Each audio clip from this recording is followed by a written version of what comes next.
Conta um Conto apresenta de Anton Chekhov, A Morte do Funcionário. Narração Marcelo Fávaro. Em uma noite esplêndida, o não menos esplêndido funcionário encarregado de sessão, Ivan Dmitri Chervyakov, estava sentado na segunda fileira do teatro e assistia pelo binóculo à apresentação de Os Sinos de Corneville. Olhava e se sentia no auge da bem-aventurança, mas, de repente, nas narrativas, encontra-se com frequência esse mas, de repente. Os autores estão certos. A vida é tão cheia de acontecimentos inesperados. De repente, o seu rosto enrugou, os olhos reviraram, a sua respiração parou. Ele afastou o binóculo dos olhos, inclinou-se para a frente e... Atchim! Ele espirrou, como vocês perceberam. Não se proíbe a ninguém, em parte alguma, de espirrar. Camponeses e chefes de polícia espirram, e às vezes até conselheiros secretos espirram. Todo mundo espirra. Chervyakov não ficou nem um pouco embaraçado. Enxugou-se com o lenço e, sendo um homem educado, olhou em volta para ver se havia alguém incomodado com seu espirro. Mas então foi inevitável que ficasse atrapalhado.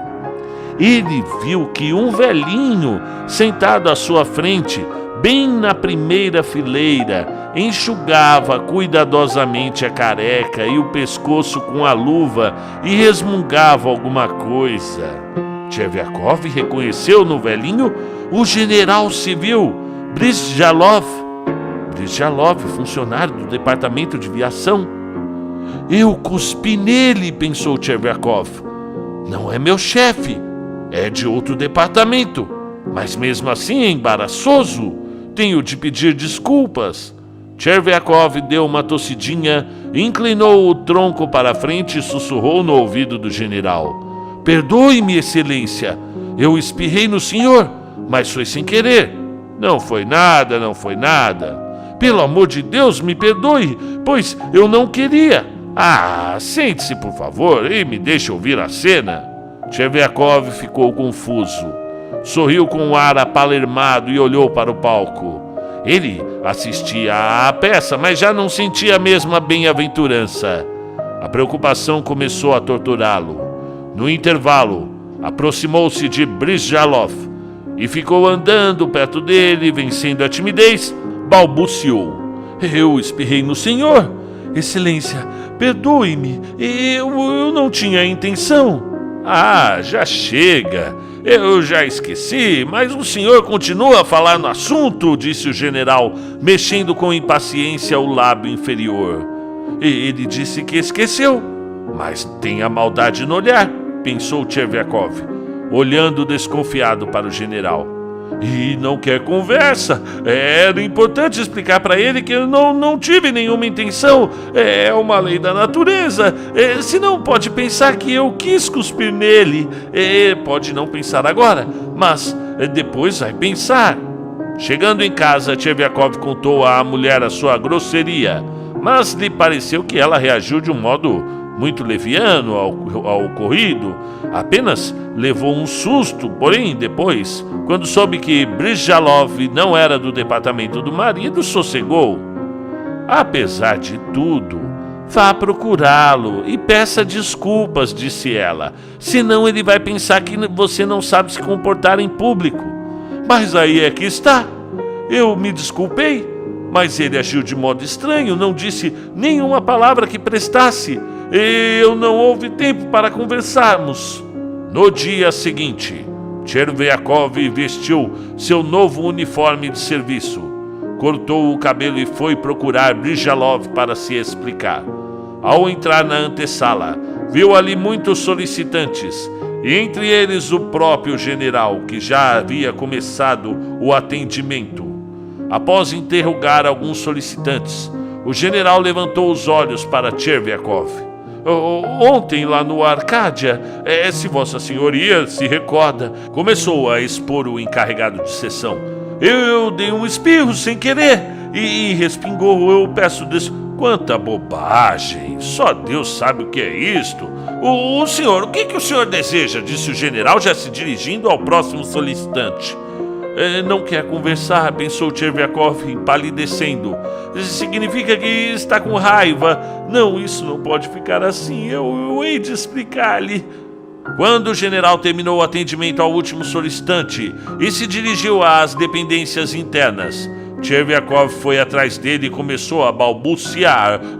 Excelências, se eu não ouso, eu posso ousar incomodá-lo. É precisamente pelo sentimento de arrependimento. Eu posso lhe assegurar, eu não fiz de propósito, o senhor sabe disso. O general fez uma expressão de choro e um gesto de pouco caso com a mão. O senhor simplesmente está zombando de mim, cavalheiro, disse ele, sumindo atrás da porta. Onde ele ouviu? Onde ele viu a zombaria?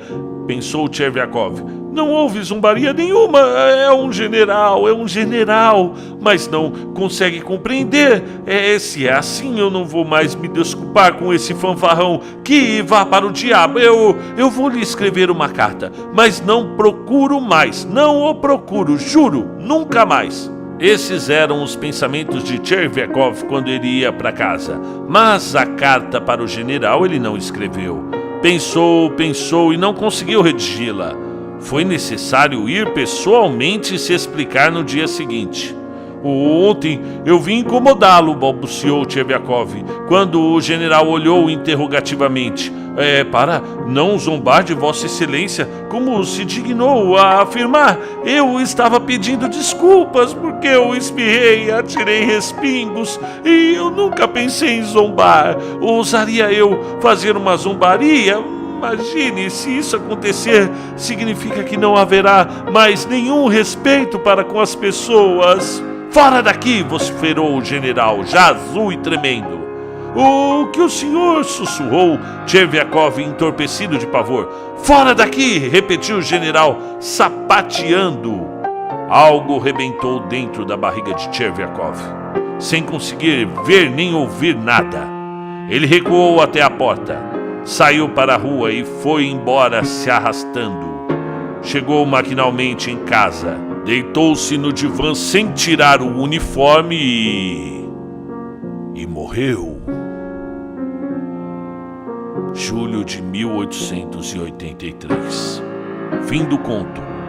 A morte do funcionário, de Anton Tchekhov. É isso aí, pessoal. Estamos aqui com um dos maiores contistas da história. Esse conto aqui, para quem não entendeu, gente, nós estamos numa democracia, num respiro de democracia no país, mas a maior parte das Américas, da América Latina, foi governada por ditaduras, assim como tivemos também grandes ditaduras na Rússia, ok? Hoje você espirrar em alguém, seja lá quem for, pode ser algo constrangedor e prejudicial assim, mas não levar à morte aí no caso, né? Neste caso aqui, em uma sociedade diferente da que a gente está acostumado hoje, você de repente espirrar na careca de um general, poderia sim ser caso de você permanecer igual aqui o Tcherviakov aqui, numa situação de desespero, a ponto de quase morrer de ansiedade, e foi o que aconteceu no final, né? Mas é isso, para a gente ter um relato aqui do que são os governos totalitários, os grandes generais, para quem gosta aí. Escritor russo, neto de servo liberto, conheceu a miséria, viveu na miséria russa. A gente já deve ter estudado um pouquinho sobre a vida de Tolstói, de Tchekhov, de Dostoiévski, sabe, né, pelas próprias narrativas deles, o quanto a vida era difícil nesse período aí que antecedeu a Revolução Francesa, ok? Então, ele que teve alguns grandes sucessos no teatro, escreveu também uma novela, A Steppe, de 1888, mas a Dama do Cachorrinho, em 1889, e A Noiva, de 1903. Mas a sua maior facilidade e genialidade está nos contos. São muitos contos aqui para a gente ler dele. Tem até uma versão do Corvo também, o escritor, o espelho, o estudante, o bispo, o beijo, o cadáver. São muitos contos aqui de Anton Chekhov, um dos pilares aí da literatura russa. Para quem gosta de literatura russa, eu acho que quem gosta de literatura automaticamente deveria se aventurar nesse lado, né? Sair um pouco da literatura norte-americana, europeia, e se aventurar um pouco mais para o Oriente, indo aqui para a nossa literatura russa. Ele era um médico, dramaturgo, escritor, passou a maior parte da vida como médico, era apaixonado pela medicina. Inclusive ele diz aqui que a medicina sim era sua legítima esposa. A literatura era apenas uma amante. Imagine se fosse a oficial, então, a literatura, né? Tem algumas frases aqui bem interessantes de Anton Chekhov. Se a gente entrar aqui no Pensador, ele fala aqui, olha essa que forte, hein? Nada une tão fortemente como o ódio, nem o amor, nem a amizade, nem a admiração. Muito bom. Eles são honestos, não mentem sem necessidade. A felicidade é uma recompensa para quem não a procura. Interessante, profundo, espirituoso. Confia no teu cão até o último momento, mas na tua mulher e no teu marido apenas até a primeira ocasião. Isso aqui é polêmica. Valoriza-te para mais. Os outros ocupar-se-ão em abaixar o preço. Muito bom isso aqui. Todos nós sabemos o que é uma ação desonesta, mas o que é a honestidade? Isso ninguém sabe. Muito bom, legal. Vamos estudar. É sempre bom, até para você que vai fazer redação, assim, nos vestibulares, né? De repente levar uma frase assim, Coringa, de Anton Chekhov, para utilizar como argumento de citação. É bem interessante. Claro, aí você vai colocar seu pensamento em cima da frase, né? Mas citar aí um grande escritor russo pode demonstrar que você tem aquisição cultural.